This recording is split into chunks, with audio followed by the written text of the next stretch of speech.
What if I told you that World War III almost began because of a military exercise? A drill so realistic, the other side thought it was a real attack. In November 1983, the North Atlantic Treaty Organization, or NATO, conducted a routine command post exercise called Able Archer. Its purpose was to simulate the procedures for releasing and using nuclear weapons in the event of a full-scale war. But in the paranoid atmosphere of the Cold War, the Soviet Union's leadership didn't see it as a drill. They saw it as a cover for a genuine first strike. Soviet nuclear forces were placed on their highest alert. Fighter bombers, armed with nuclear weapons, were readied for takeoff. Mobile missile launchers were dispersed into the forests of Eastern Europe. For 10 terrifying days, the world stood on the precipice of a nuclear holocaust, and almost nobody knew it. This is the true story of Able Archer 83, the war game that almost went live. By 1983, the Cold War had entered one of its most dangerous and unstable phases. The brief period of détente in the 1970s had completely collapsed. In its place was a renewed and bitter hostility, fueled by deep-seated mistrust and escalating rhetoric. The Soviet Union, led by the aging and ailing Yuri Andropov, a former KGB chief, was gripped by a profound sense of paranoia. They genuinely believed that the United States was planning a surprise, decapitating nuclear strike to win the Cold War in a single, swift blow. This fear wasn't entirely unfounded from their perspective. The new American president, Ronald Reagan, had taken a much harder line against what he called the evil empire. He initiated a massive military buildup, including the development of new, more accurate nuclear missiles like the Pershing II, which could strike Moscow just minutes after being launched from West Germany. To the Soviets, this looked like a dedicated first strike weapon. Reagan also announced the Strategic Defense Initiative, or SD, a space-based missile defense system derisively nicknamed Star Wars by its critics. While it was technologically aspirational at best, the Soviets feared it could neutralize their ability to retaliate, making an American first strike survivable and therefore more thinkable. Every radar signal, every troop movement, every coded communication was scrutinized for signs of the impending attack. This was the tense, hair-trigger world into which the Able Archer 83 exercise was launched. At the same time, the United States and its NATO allies feared Soviet aggression. The massive Soviet invasion of Afghanistan was still ongoing. The crushing of the Solidarity movement in Poland demonstrated Moscow's willingness to use force to maintain its grip on Eastern Europe. Western intelligence was aware of the Kremlin's deep paranoia, but often underestimated its intensity. They viewed their own military preparations as purely defensive, a necessary deterrent against a conventional Soviet invasion of Western Europe. This fundamental disconnect in perception, where each side saw its own actions as defensive and the others as aggressive, created a perilous feedback loop of suspicion. Trust was non-existent. The stage was set for a catastrophic misunderstanding. The exercise, codenamed Able Archer 83, was a NATO command post exercise designed to test their command, control, and communications procedures for a nuclear war. Now, this wasn't the first time they'd run a drill like this. But Able Archer 83 was different. For the very first time, it involved a slew of new, highly realistic elements. They used brand new, unique, encrypted communication formats. They practiced radio silence. They even had heads of government, including British Prime Minister Margaret Thatcher and West German Chancellor Helmut Kohl, participating in simulated political control drills. The exercise progressed through various DEFCON levels, from 5 all the way down to DEFCON 1, which simulated a general nuclear alert. To the officers inside the NATO bunkers, this was just the most realistic training they had ever done.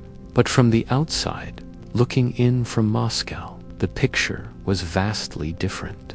All these new procedures, the radio silence, the encrypted messages, the direct involvement of national leaders.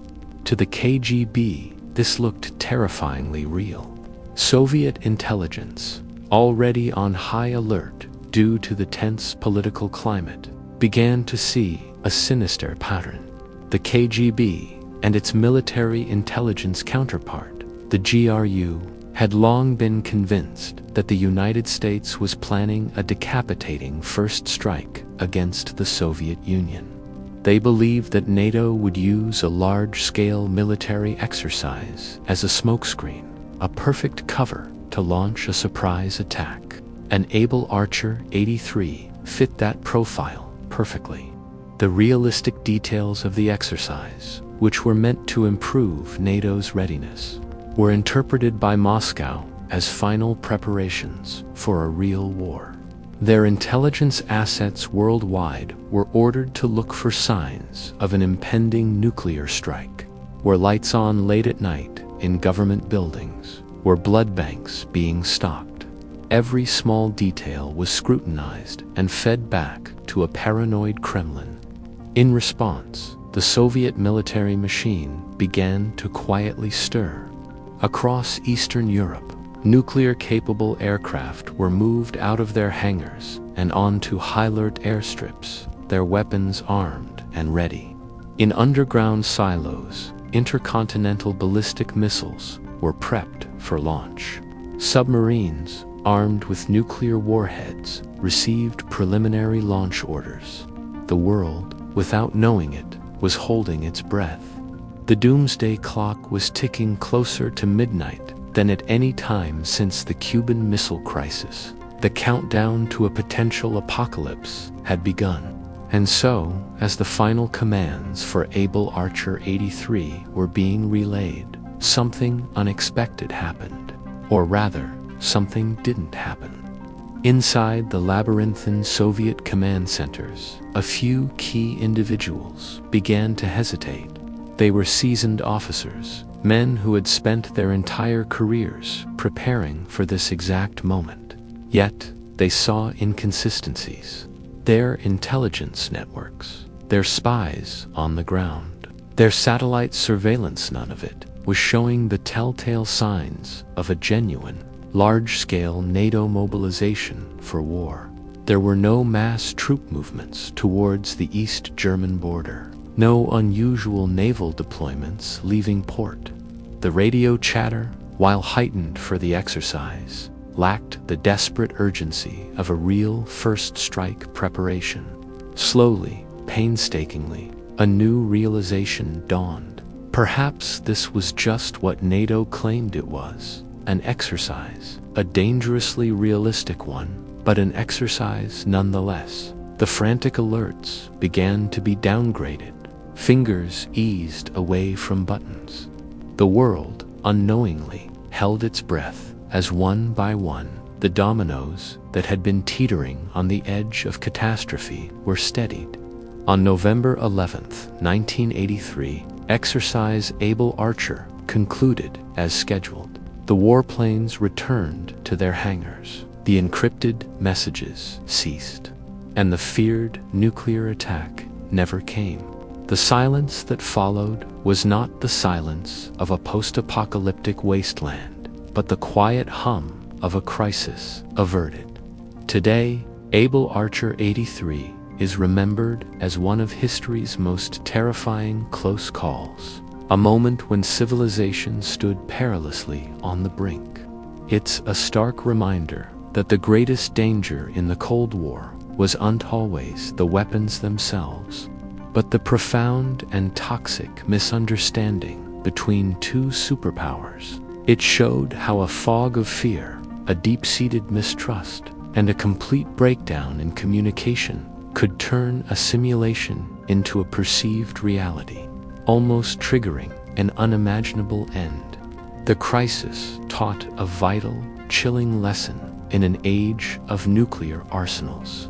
Silence and suspicion can be just as deadly as the missiles they command. The story of Able Archer isn't just a relic of the past. It's a timeless warning about the catastrophic cost of not understanding your adversary.